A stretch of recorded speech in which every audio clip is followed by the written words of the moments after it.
kababalaghan sa Tabon Cave sa Palawan, may isang lugar na tinatawag na Tabon Cave.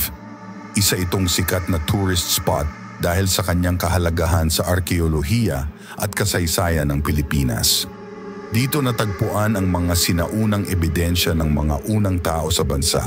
Dahilan upang tawagin itong Cradle of Philippine Civilization. Ngunit sa kabila ng kanyang kagandahan at kasaysayan, may mga kwento ng kababalaghan na nauugnay sa lugar. Isang grupo ng mga turista ang nagpasyang mag-overnight sa malapit na kampo malapit sa Tabon Cave.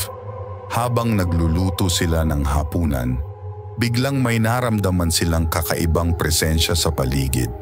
Nagsimula silang makarinig ng mga kakaibang ingay, parang malalakas na hakbang at hagulgol.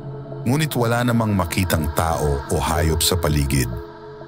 Ang kanilang mga ilaw ay parang sinisipsip ng kadiliman, at ang bawat tunog ng kanilang mga boses ay nagiging alingaw-ngaw na tila ba may sumasagot mula sa kailaliman ng kuweba.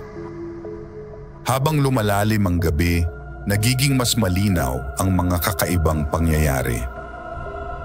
Isang turista ang nagsabing nakita niya ang anino ng isang malaking nilalang na naglalakad sa gilid ng kampo. Hindi ito tao o hayop na kilala nila, kundi parang isang nilalang mula sa alamat. Mayroon itong mahahabang braso at mga mata na tila nagliliyab sa dilim. Biglang naglaho ang anino nang subukan niyang ituro sa kanyang mga kasama. Hindi nagtagal, isa-isang nawalan ng lakas ang mga kasama. May nagsabing nararamdaman niya ang pagkakahatak ng kanyang mga paa pabalik sa kagubatan kahit hindi niya gustong umalis.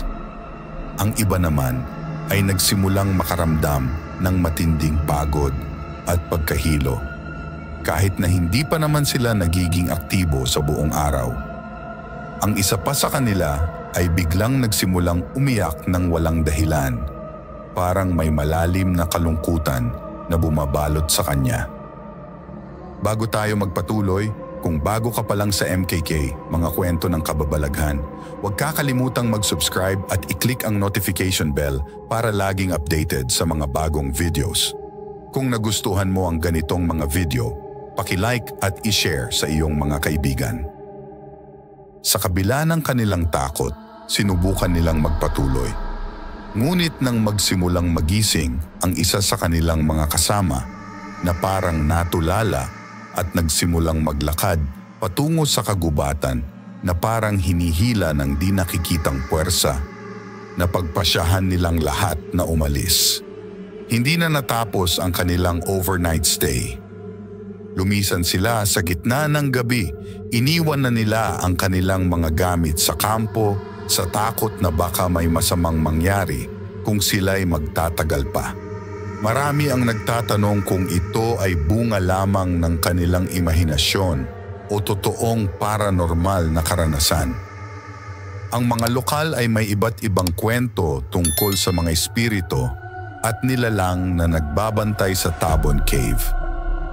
Sinasabi ng ilan na ito ay mga kaluluwa ng mga sinaunang tao na naninirahan pa rin sa lugar. Ang iba naman ay naniniwala na ito ay mga diwata o engkanto na nagagalit kapag naiistorbo ang kanilang tahanan. Gayunpaman, ang mga kwento tulad nito ay nagbibigay ng kulay at kasaysayan sa mga lugar tulad ng Tabon Cave sa Pilipinas. Ang kagandahan ng kuweba ay hindi lamang nakikita sa kanyang pisikal na anyo, kundi pati na rin sa mga kwentong bumabalot dito. Ito ay paalala na ang ating kasaysayan at kultura ay puno ng mga misteryo na patuloy na nagbibigay inspirasyon at takot sa mga susunod na henerasyon. Kung nagustuhan mo ang video, paki-like at i-share sa iyong mga kaibigan. Saludo ako sa inyong tapang at maraming salamat sa inyong panonood. Huwag kalimutang mag-subscribe sa aking channel at i-click ang notification bell para laging updated sa mga bagong videos. Hanggang sa muli, ito ang MKK, nagpapaalam at mag-ingat kayo sa dilim.